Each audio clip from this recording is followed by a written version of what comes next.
Today's episode of Market Zero is brought to you by theGrandSlamDunk.com, featuring sporting news, pop culture critiques, and enough nonsense to fill a stadium. Make sure to find us on Twitter, Instagram, Facebook, or just visit the website. Market.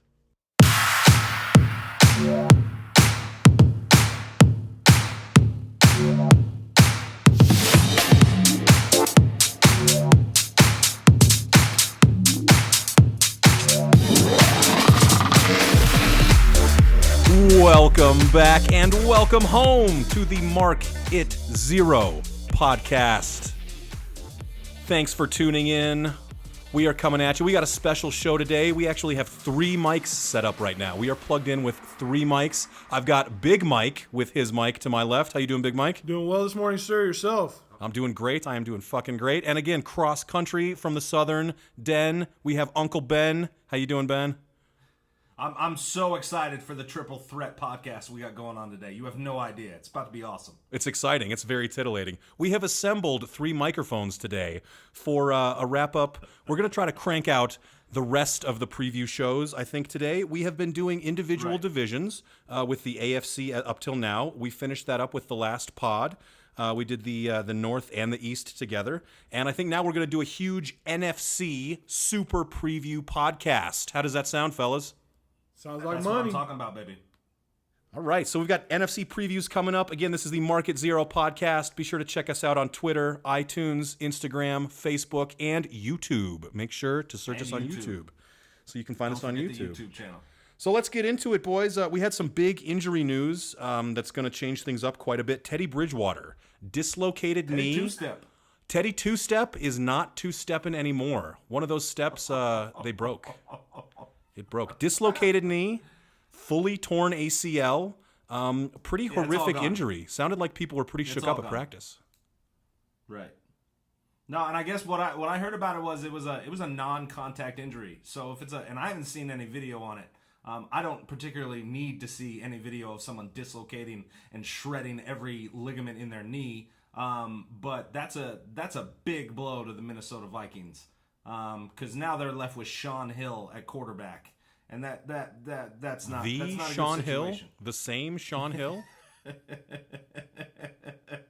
36-year-old Sean Hill, Wow. NFL backup journeyman, is going to be handing the ball off to Adrian Peterson and then throwing ducks up to Laquan Treadwell. This actually crushes me in one of my fantasy leagues. I picked up Laquan Treadwell late in the fantasy draft. He was kind of my sleeper wide receiver. I was so excited about it, and now I don't know what to do. I'm nervous. I'm not ready to let him go yet. You know, I want to see how things play out over the first couple weeks, but it's definitely devastating to my fantasy roster. You know, I don't jump off the cliff quite yet. I think Laquan Treadwell is still a solid pick. You know, definitely not as good looking as it was before. I'll bet you really thought you outsmarted everybody with that pick, didn't you? You were loving yourself. Oh, totally. Oh, I had him highlighted, and I'm like, oh, these fuckers don't know. They didn't pay attention to the NFL draft. They don't know who this kid is. They have no idea. It's gonna be great, and son of a bitch. But you know, that's fantasy football. That's why I hate fantasy football. That's why I hate fantasy football. Well, and I know you're drafting for maybe a work league or something else. Aren't you glad that our draft hasn't happened yet? Aren't you glad the Grand Slam Dunk draft is tomorrow? Absolutely. The one that really matters. Exactly. The one that matters. The one that matters to me more than anything else kicks off tomorrow. We have our first ever Grand Slam Dunk Fantasy League draft. I'm so excited. Non-sports guy Doug, I'm coming for you, you son of a gun. It's about to be on and popping, baby. It's on, baby. I can't wait. I'm so excited. And I'm definitely not going to take Laquan Treadwell now. So I got that out of my system. That's so cool. I'm glad that the most important league isn't there. I'll still take Laquan. I'll take Laquan. I still have faith. Where are you taking him though? Like he's a late. I mean, he's got to be 10 plus rounds, don't you think? Oh yeah, sure. I mean, I wouldn't take him before the 10th round. But look, I think we saw last year. You know, much to my chagrin, losing a bet to you, sir. Teddy Bridgewater is not a great quarterback, really. No, he is awful. Right. I don't think Teddy was like the most amazing quarterback ever. And I mean, I'm not saying Sean Hill's a good quarterback. But there's a lot of names out there that for some reason I'd be a lot more worried about than some old, withered, wizened Sean Hill. Just hand the ball off, and get some quick outs and some slants. I think Laquan's going to pick up points. I don't think this is a bad team. I was pretty high on Minnesota from the start, and like I said, it wasn't all because of Teddy. So I think I don't think they're going to win as many games as I had them winning a week ago. But I'll take Laquan in fantasy. I'll tell you what. Last year, go ahead, Big I'll Mike. tell you Go ahead, the two guys from Minnesota I think are going to have good years this year. I think Joel Stave is going to come back, and I think he's going to play instead of Sean Hill at some point in the season. I just don't see Sean Hill being any kind of productive. I mean, like you said, he's a journeyman backup. I mean, if you're going to develop anybody, you're going to develop a guy who's going to, or you're going to play a guy who's going to be there for a couple more years that you have in the backseat there that is going to take those reps and still have the youthfulness of being able to take coaching like Joel Stave can. And I'll tell you what, speaking of fantasy there, the one guy who's going to skyrocket in numbers now is Kyle Rudolph. Wow, yeah. Where the tight end separation from Gronk and the rest of the league is ridiculous. Kyle Rudolph is going to jump just because of the check downs and everything else and the inconsistency with deep balls from whoever's behind the trigger there. Kyle Rudolph I think is going to have a bigger year now because of that. That's a great so point. much faith in the Minnesota offense. I disagree with both of you, my friends, but it's all right. Even if the Minnesota offense is shitty, dude, even if Minnesota offense is shitty, I think you got to respect that take on Kyle Rudolph being a higher fantasy value. Tight end is such a thin line between terrible and great. This is true. Yeah, if he gets one or two more targets a game, like that'll vault him into a lot higher of a tight end category in fantasy. Well, I mean, their offense in that position too. You're speaking about. There's really only 3 tight ends that I really like in the Gronk, Olsen, and then the Barnidge kid for Cleveland. Those are the only 3 tight ends. After that, I'm kind of it's a crapshoot. You don't know. Rudolph's production was probably going to go up with that. So he maybe is a later round tight end pick for that. But to me, I'm still taking Julius Thomas and Antonio Gates before I even mess around with Rudolph. Yeah, and this is sort of veered off into a definite sort of fantasy themed thing we're all excited about tomorrow. But if we can kind of bring it back division-wise, I know it's going to be great. But if we can bring this back division-wise, I mean, this really, I thought Minnesota was going to be able to at least kind of hang with Green Bay and maybe take some games from them and get to them. But this just opens it up. Can anybody even touch the Packers now? I mean, is this even a competition? No, not in this division. There's nobody in this division is even worthy of throwing in that conversation with Green Bay. I mean, you have Chicago, who's still young, Detroit, who's just a debacle out there, and now one of your 3 offensive weapons in Minnesota now goes down. I mean, nobody else in that league can score points, plain and simple. Right. So I think Green Bay has a lock on that league for sure. Yeah. Last year, Minnesota won the division. They had 11. They were 11-5. And a couple weird things happened at the end of the year. Green Bay was kind of off kilter. They weren't able to get their stuff going, and Minnesota got hot at the right time and finished out winning the division. The Packers, I forgot about this until I looked it up. They were a wild card last year. They were 10-6.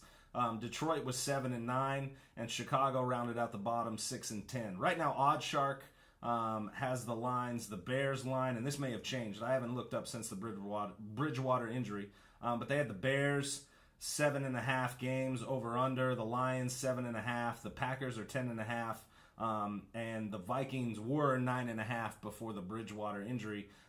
In looking at it, I don't think Minnesota wins more than 9 games, so I would take the under with that, with Bridgewater being out. I had the Packers just running away with it, and now I think it's absolutely the deal with that. When I went through the schedule, I had them going over 10.5. I had them winning 15 games, and that's a lot. But I got to believe they're going to get to 12 or 13 now that this division is pretty much, sewn up for them. The Lions, I only have the Lions winning 2 games. Big Mike, I completely agree with you. It is a debauchery in Detroit right now. They have no clue what they're doing. They lose Calvin Johnson. Matthew Stafford, I think, is going to have a terrible year. I only have the Lions winning 2 games. I don't see them going over their 7.5 line. This division, I think now it's, the one team that could really push the Packers was the Vikings, and now they're relying on Adrian Peterson and a really solid defense, which Aaron Rodgers, it's Aaron freaking Rodgers' division. You know what I'm saying? It's his world. It's Aaron's world. He owns it. Didn't he marry Olivia Munn? I don't know if they're married, but Aaron Rodgers is doing just fine, bro. Aaron Rodgers is, I mean, I think he's the best player in football. I don't know. J.J. Watt competed with him for a bit, but J.J.'s got injuries now. Regardless of position, across the board, I think Aaron Rodgers is the best football player.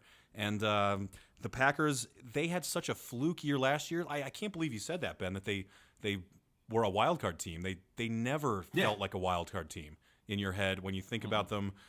Aaron Rodgers in the playoffs is as dangerous as any other player. I mean, maybe Tom Brady I wouldn't want to face, but he's the guy. And yeah, there's just Detroit's a mess. We all know what Jay Cutler's about.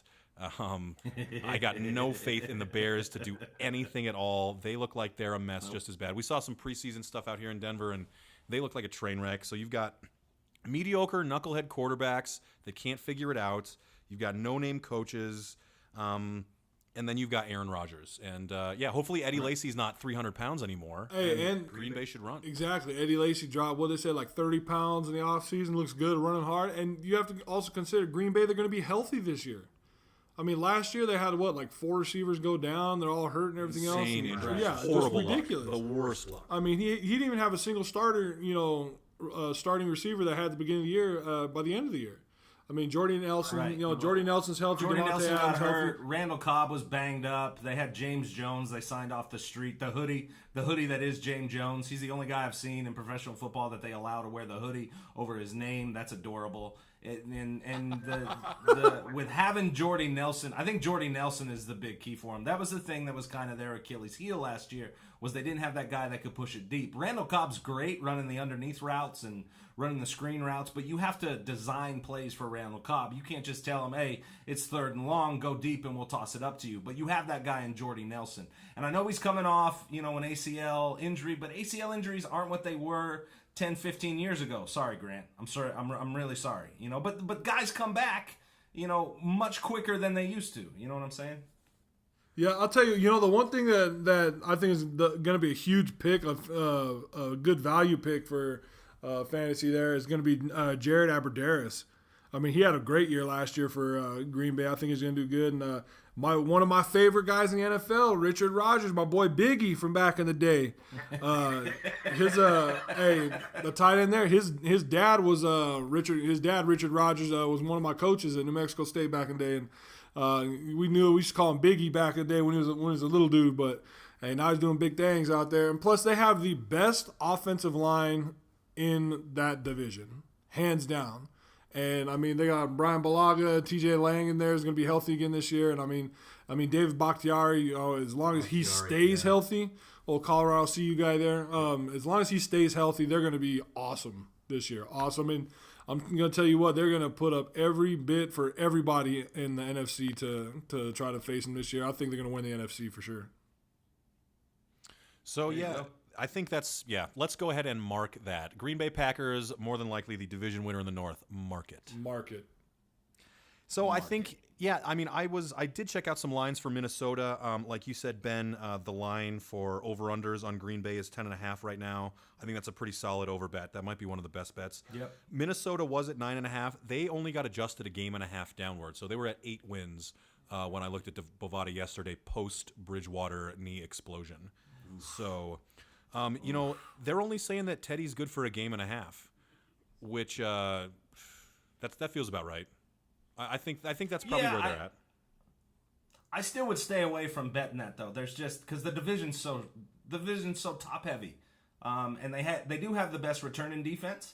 So that's definitely I definitely think they're number 2. But even still, I think they're number 2 at 7 or 8 wins. That line scares me. I wouldn't bet that line. But I would bet the Packers to win the division and go over 10.5.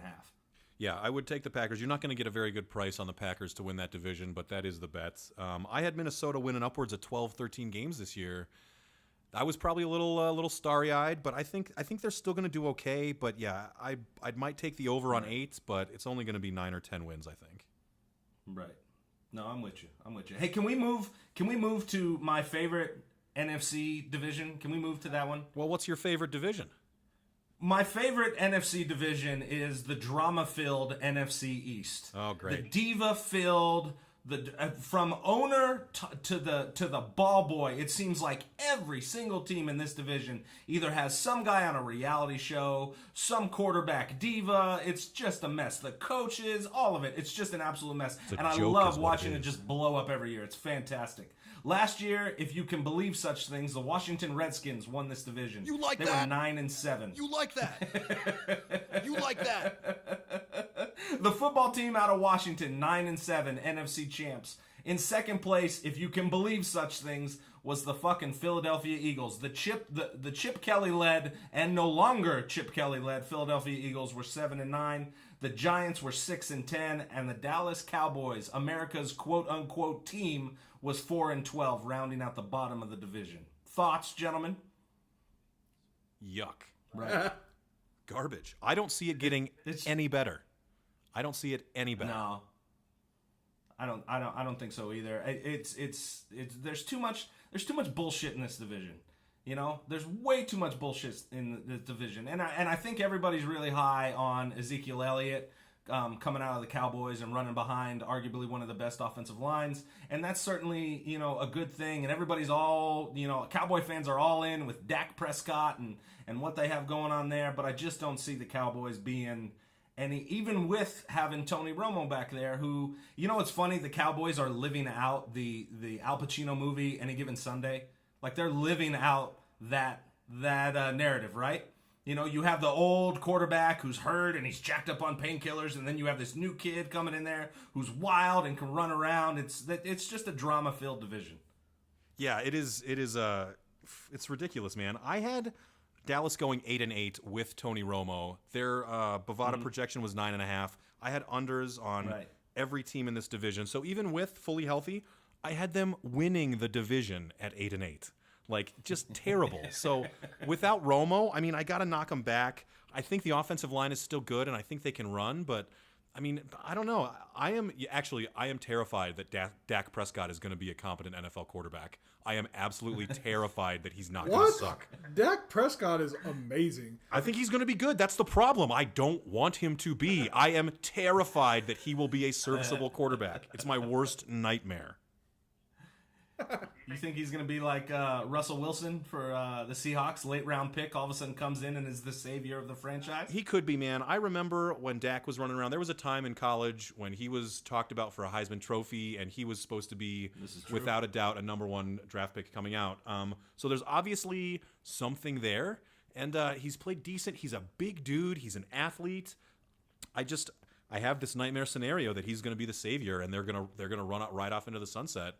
I'm pretty sure it won't, but man, I could see it. I mean, not to be an asshole or anything, but he not even taking an actual regular season snap. He's already the second best quarterback in that league. I mean, come on, man. Let's get serious here. Wait. So who's the best, Kirk Cousins or Eli Manning? Eli for sure. Eli's It's got to be Eli. Eli just doesn't have anything around him, though. That's a problem. He has, OBJ over here with his one-handed freakish catches, which that dude's amazing. The ODB, unreal. as you can see. ODB, what? But other than he has nobody else around him, and that's why he's awesome. When he was good, he had a great defense and a decent running game. He doesn't have either one of those now. I actually I don't have New York picked for a lot, but I think if there's any kind of a dark horse pick, the Giants with a steady veteran with multiple Super Bowl wins in Eli Manning, I think they can be rejuvenated by a new coach. I mean, Tom Coughlin was a corpse back there. Like, he's been there for so long that maybe just some fresh eyes will reawaken and revitalize. I don't think this team's bad. I just don't think that they've been able to do anything exciting or good in the last 3 years. And maybe a coaching change is all they need to snap back into it. I think New York's a sleeper pick for sure. I agree with that. I mean, you got to think, Tom Coughlin out there every year was going to get fired before the season started anyway. I mean, you can't go through anything in life, jobs or relationships or nothing like that. You can't go through anything thinking you're going to get, axed right there at the beginning of the season anyway. You know what I mean? So I always thought Tom Coughlin coached cautiously. And I never thought he took as many risks as he needed to take as a coach, and I don't think he told his coordinators to make those big strides. And I always thought that was one of his downfalls out there. But I definitely agree with you. I think maybe a fresh look out there, fresh coat of paint will make the difference. I mean, I'd rather have the Giants than Philadelphia right now, I think. Sam Bradford? Dipped in cement, Sam Bradford? Yeah.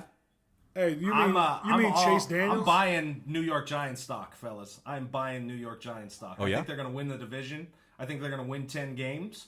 And putting them over their line that I got from OddsShark. Their line on OddsShark was 8.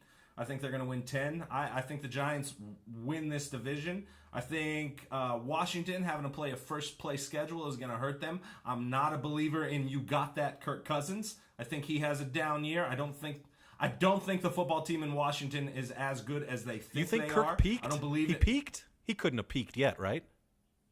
I'm not necessarily. Not necessarily that. I don't buy Jay Gruden being the greatest NFL coach since his brother John Gruden. I'm not buying that. I'm not buying stock in the DC Grudens. I don't believe in them. I agree with that. But sure. like you were saying, G Money, Philadelphia.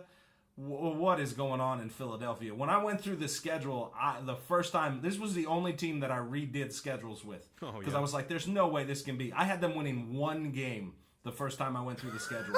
Second time I went through, I was a little more generous in the division, especially, division games, because that's the other thing, too, about the division.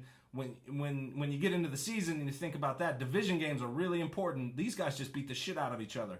But even still, I only had them winning 3 games, and that's a best bet of mine. Their line from OddsShark was 7 games, and I'm taking the under on that. I had them winning 3. I think that's a no-brainer bet right there. I'll tell you, I think the only thing that's going to keep anybody in this division going is Washington because of the acquisition of Josh Norman. They still got Ryan Kerrigan out there. I think their defense is good enough to keep them in games. And Kirk Cousins is a good quarterback. Don't get me wrong, but he's not by far not the best in that league by any means. And no. It's one of those. He's gonna have that full time go and with, like I said, limited people around him. He doesn't have enough around him, and they have a career journeyman collective offensive line that's out there that's going to get him destroyed at some point. So, I mean, I think their defense is good enough to keep them in some games, and I think they'll win 1 or 2 close games that they shouldn't have won, but I agree with that. I think the Giants, I got Giants, Redskins, Cowboys, Philly is what I got. Yeah, I don't know. Washington, I do think the defense is going to be something. I think, it's just whoever's going to not fuck shit up the most, really. I just look at this division, Ben. I'm pretty much the same with you. I went through Philly the first time and thought I was generous with 3 wins. I think with Romo going down, they're going to I think they might be able to take 1 more out of the division. So maybe 4, but to peg them at 7 wins for an over-under, that seems like a lot. Yeah, it's too much. There's too much going on in Philly, There's just way too much. What about the coaches in this division, dude? You got Jason Garrett, who's basically had a stay of execution because Romo keeps getting hurt. Like, every time Romo gets hurt, Jason Garrett's probably like, oh, I don't think he'll ever. He is another year to be the head coach. He is the lapdog of lapdogs. I mean, Jerry Jones just loves petting his soft red hair. I think he'll be there forever. He's got a ginger fetish, that Jerry Jones. Yeah, Jerry just loves it. Whatever it is, he's a good old boy, and he's the man. Like, I think he's there for a long time. I don't think Garrett's going to get fired regardless. I agree. No, with I don't that. think he's Jones always been like that. I don't think he's getting fired this year. But then you got Ben McAdoo for the New York Giants. Not Tom Coughlin, basically. He is not Tom Coughlin. That's all I know about the guy. Pretty much. You got Superman Jay Gruden out there in Washington, and then who's Philly's coach? Who the hell is Philly's coach? He's an Andy Reid disciple, isn't he? Shoot, we've drawn blanks. No fucking. Yeah, I'll look that up real quick. Not sure, but the coaching tree is not strong. I mean, it's really unproven, and then somebody's brother. So who knows what we're gonna get? Right. And same thing with Philly again. They're going to be awful. They're at some point they're going to rotate through 3 quarterbacks this year. Carson Wentz is going to play. Chase Daniels should be the starter, and Sam Bradford is going to piss and moan. He'll probably get hurt by week 4 anyway, so we won't have to listen to him. Hopefully, that's a best case scenario, really. Seriously. Philly's new head coach after the Chip Kelly era is done in Philadelphia. Doug Peterson, whatever. Yeah, I can't even pronounce his name. Doug Peterson. Was the former offensive coordinator for the Kansas City Chiefs, the vaunted Kansas City Chiefs offense, right?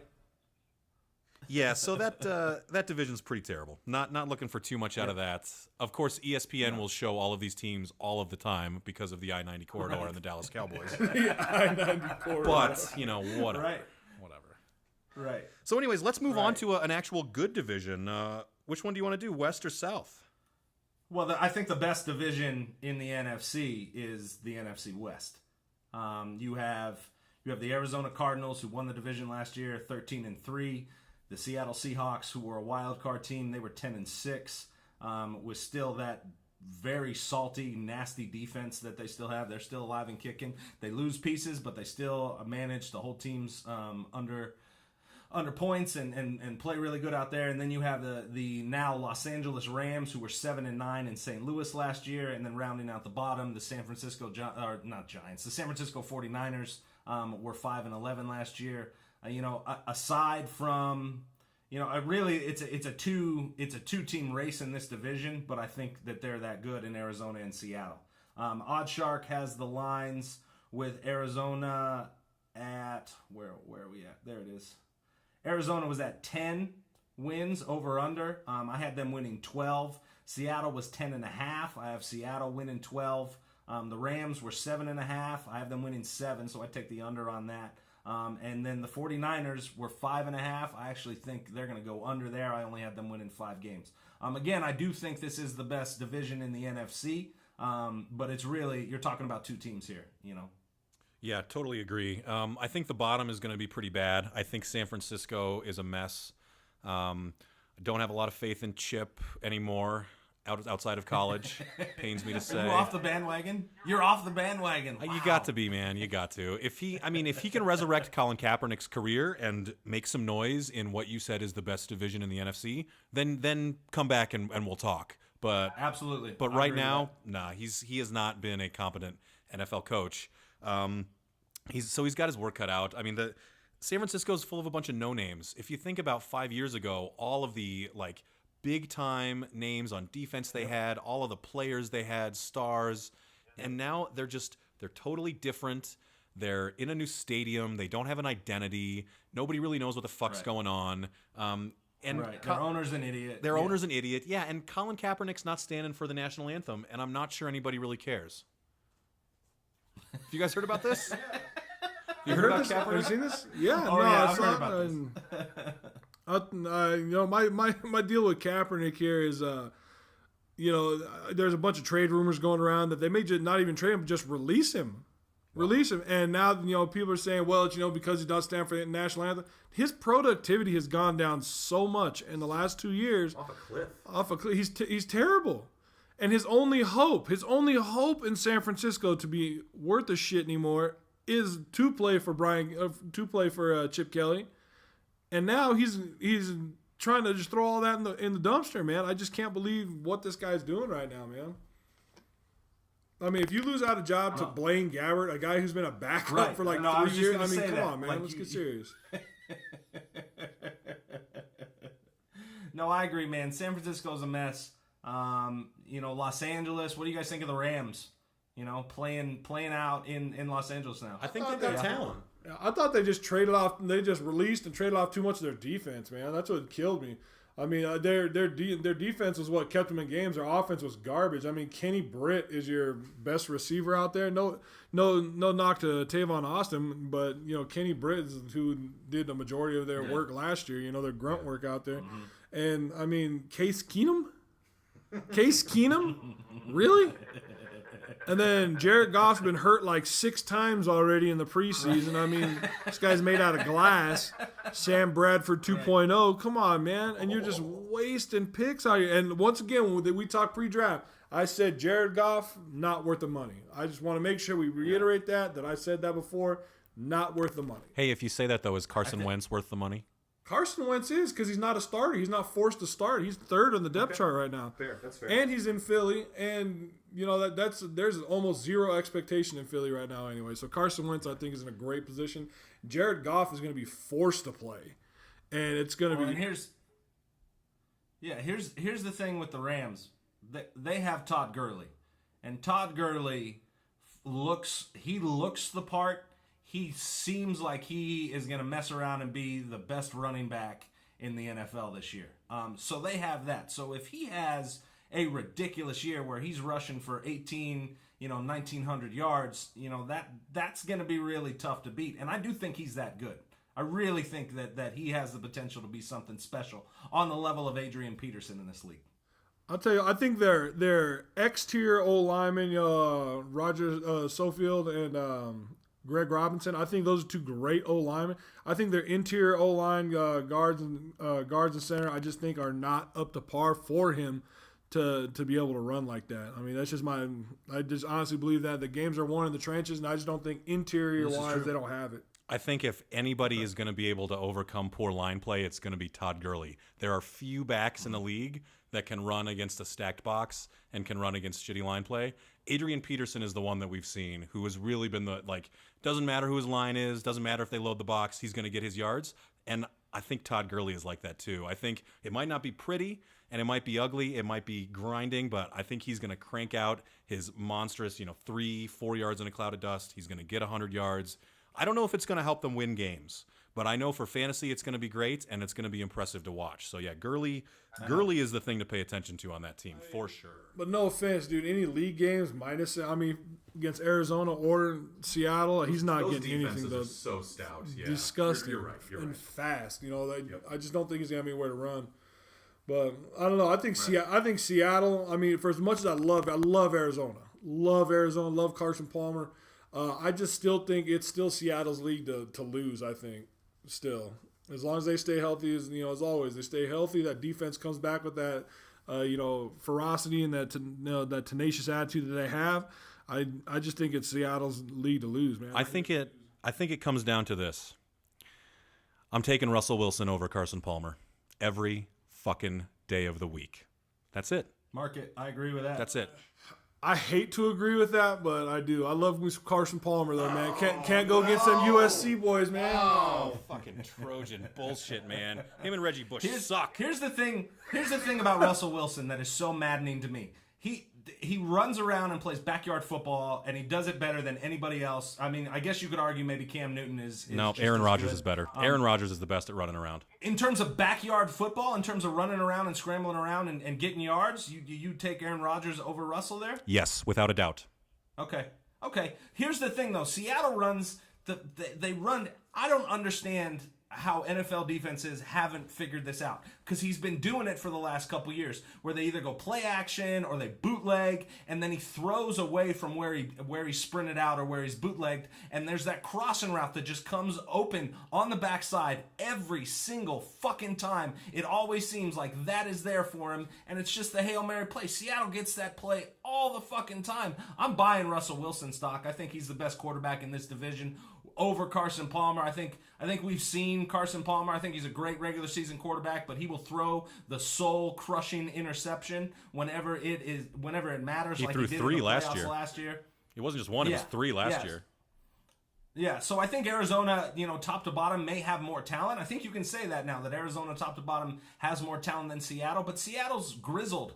That defense, they lose pieces, but they still have Cam Chancellor. They still have Richard Sherman. They still have Bobby Wagner. They still have Michael Bennett. The thing that worries me about Seattle really likes to be in the press and to be loud and to talk all the time about stuff. And granted, they're speaking their mind, and I don't have a problem when an athlete speaks their mind or stands up for a cause. I think that's good. But on the same token, you're using your platform and maybe not necessarily focusing on what they're paying you to do, which is to win football games. And we've seen that in the league before, where people get so caught up in their press clippings and their interviews and their speaking, and it detracts from the overall team's performance. So that makes me a little nervous about Seattle. But again, I'm buying Russell Wilson. If he falls to me in the fantasy draft, I'll be ecstatic about it. I think Thomas Rawls isn't going to be as good as Marshawn Lynch, but he's definitely going to have a good year. I think Jimmy Graham has a bounce back year. I think you see a shift in identity with the Seahawks this year, moving away from being a great defense and an average offense. I think it's more balanced in Seattle, where you have a really good offense and a really good defense. Yeah, I'm pretty much going to agree with you. I think Arizona is they're right there, though. I mean, Bruce Arians is a pretty good coach, and I don't love Carson Palmer, but they've got so many weapons. They've got a stable full of receivers. The running back, David Johnson, yeah, he's set to have a breakout year. He did some crazy things last year, and you think with full time, he's going to be pretty impressive. And their defense is, man, if Honey Badger is back, Tyrann Mathieu, they've got some stout player like. I think, like you said, they are probably more talented than Seattle right now, and that's pretty incredible to say. I just don't know if the culture has caught up to where Seattle's is. I don't know if the attitude and the expectations are where Seattle is. I don't know if the fans are where Seattle is. I think that stadium up there in Seattle is a huge advantage for them, and I just don't think that you're going to get that kind of intensity in sunny, balmy Arizona. I just think the people down there are a little softer. So I still got to give the edge to Seattle. I've got Arizona winning over 11 games. I got them winning 11 games. I would definitely recommend taking the over for over-under bets. I think they're going to win at least 11 or 12 games, be a solid contender. But like you said, I think it's Seattle's division. I think they've got the better quarterback. I think they've got the attitude. I think it's the Seahawks. And they had a shitty year last year too.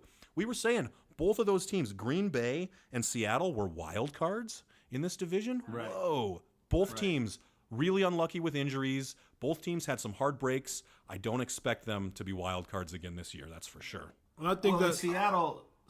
Go ahead, Big Mike. I think that extra year for Seattle with the not having beast mode out there, I think the time to develop all that stuff, I think is going to really, really, really benefit them. And I agree with like you said about Seattle and the stadium, man. Hey, football's won in shitty weather in December and January, especially those division games. Yep, those division games, exactly.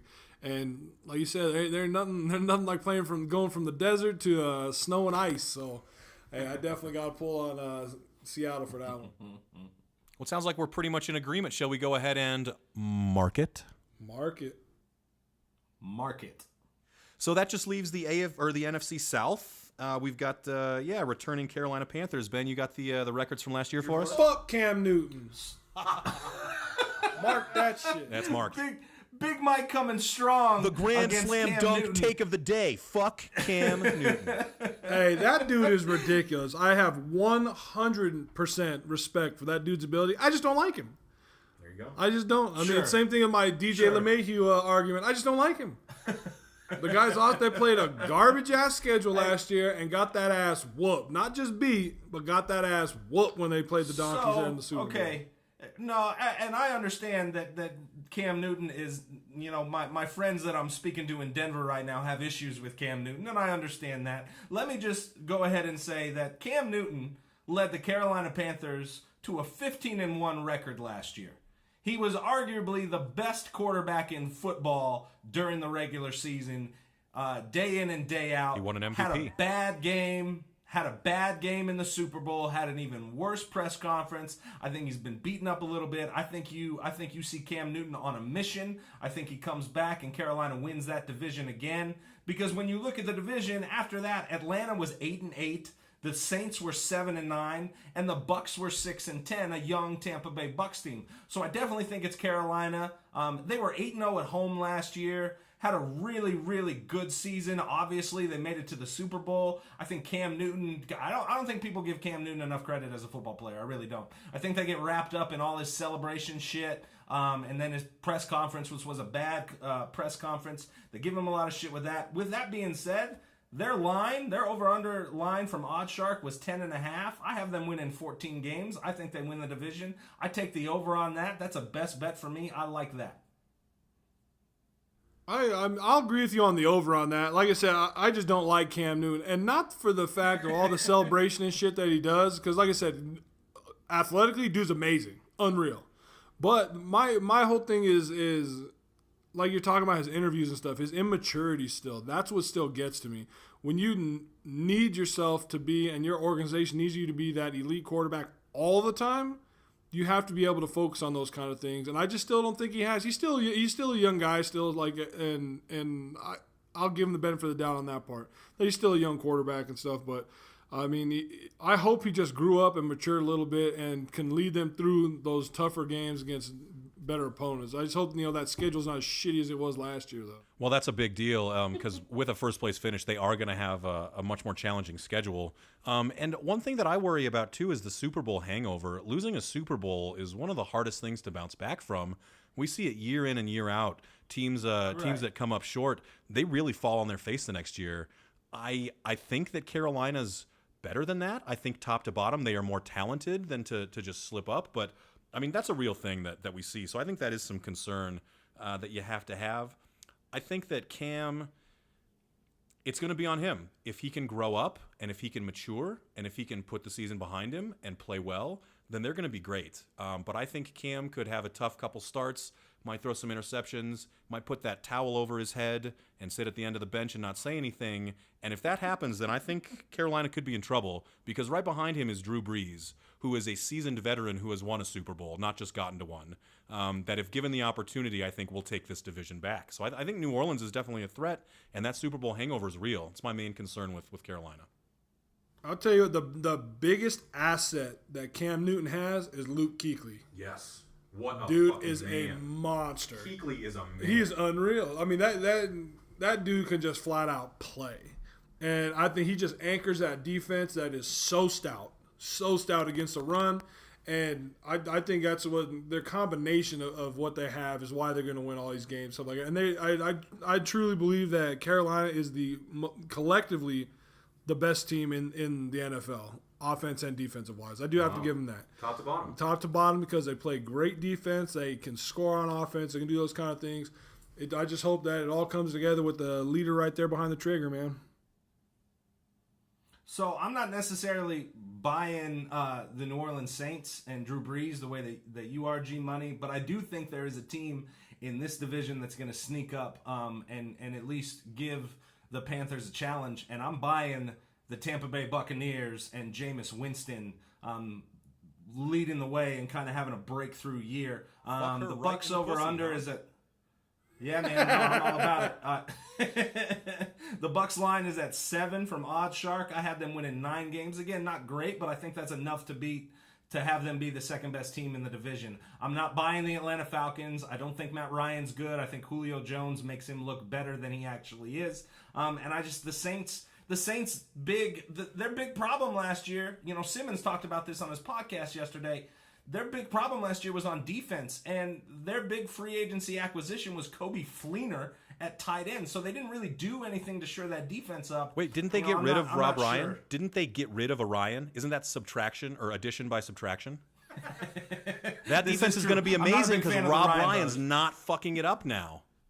Hey, you saw his brother said he gained 30 pounds since they started coaching together. Yeah. I heard he was sneaking a snack before their lunch. He was having a secret meal before he would go out to lunch with his brother. Taco Bell's fourth meal every day in Buffalo. I'll tell you, the one thing I wish Tampa Bay would have done more in the draft. I think when your biggest pick that everybody talked about is a kicker. Don't get me wrong, Ogoye is awesome kicker. He was flawless in college, and he struggled a lot right now, which is that hurts me thinking about it because kickers they're the most interesting characters on the field, man. They're in a zone of their own all the time, and if that guy can't get straight, they're going to struggle because they're going to rely on him a lot. And they wasted a lot of draft equity too. So to have that kind of a second round, they wasted a second round pick on him. Fuck, I forgot it was second. That's insane. And if they don't get production from him, that is a huge. I mean, that's shit the bed. It's hard to recover when you punt on draft kicks like that. I think Winston. I think he had a above average rookie year. I think he's gonna propel himself. He's got big targets. I mean, he's got Mike Evans out there and Vincent Jackson, guys who he can throw the ball to. And they got Doug Martin in the backfield, who wasn't bad fantasy-wise, and I think is going to have a better year. I'm all in with Jameis Winston. I'm all in. I'm buying Jameis Winston stock. I'm all about it. But I don't think they're going to top the Panthers, but I do, and I can go ahead and mark that the Buccaneers are going to take second place in that division. Would you care to make a wager? Tampa Bay over New Orleans for the second spot. You want to do that? What do you want to go, bud? Where are we going? What's going to be? Well, maybe we should get creative. What's going to be an easy way to maybe like pay off on the podcast? Like maybe you have to say, maybe you have to record on air, like. Maybe Marcus Mariota is the most beautiful person you've ever laid eyes on, something like that. Absolutely. We can do that. And if the Buccaneers end up topping out, then I want a nice long segment from you apologizing to Cam Newton for all of the shit that you've talked about him over the last couple years. Okay. A public apology. All right. You know what? I accept your proposition, sir. Let's go ahead and mark it. Mark it! That just about wraps up today's episode of the Market Zero podcast. We appreciate you tuning in. Again, you can find us all over the interwebs, on YouTube, on Facebook, on Twitter at the Grand Slam Dunk Know You. Search Market Zero or the Grand Slam Dunk on YouTube, Facebook, Instagram, or just go to the website, thegrandslamdunk.com. Again, we appreciate you listening. Mark it.